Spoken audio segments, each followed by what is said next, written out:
শিকদার কাকা আজকে গেল মাছ ধরতে, ধরার পরে ওই যে ফেলাইছে, ফেলানোর পরে উড়ে আল্লাহ কি বড় একটা মাছ বেঁধেছে। এখন কি উঠোতে পারবে না, ছুটে গেছে। এবার আবার চেষ্টা করতে হবে, মাছটা আজকে ধরাই লাগবে। দেখা যাক পারে কিনা। শিকদার কাকা এনে আবার বসে ফেলেছে, ফেলানোর সাথে সাথে মনে হয় খাবে, এখনই খাবে।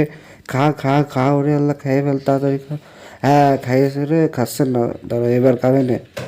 বড় মাছ বিশাল, উড়ে আল্লাহ রে এবার খাইছে। উড়ে আল্লাহ এই মাছটা কোনে যে রাখবেন, আপনাকে ফ্রিজে জায়গা আছে? গায়ে যা রে, সে উঠলো না রে, ছুটে গেল। এমনি কি শেষ পর্যন্ত কি ধরতে পারবে না কিনা বোঝা যাচ্ছে না। এইবার বাইতেছে, এবার তো উঠেও ফেলবো। উড়ে আল্লাহ কত বড় মাছ, আমারই তো পানির ভিতর নিয়ে চলে গেল। আরে সে তো শেষ পর্যন্ত কি মাছটা ধরতে পারবো কিনা দেখেন তো। যদি এই পিচ্চি বাবুটির কোরআন পড়াকে সুন্দর মনে হয়ে থাকে তাহলে ভিডিওটাতে একটা লাইক করে চ্যানেলটি সাবস্ক্রাইব করে দেবে। ছবিতে থাকা এই বইটি যদি নাম জেনে থাকো তাহলে অবশ্যই কমেন্ট বক্সে বলে যাবে। তারপরে আবার সে ফেলালাম, বড়শিটা ফেলানোর পরে এবার কি মাছটা বাঁধবে কিনা দেখা যাক। এবার তো মাছটা বাঁধতেছে না, মাছটা মনে হয় কনের জন্য চলে গেছে। মাছটা কনে চলে গেছে, খুঁজে পাওয়া যাচ্ছে না, কী হবে।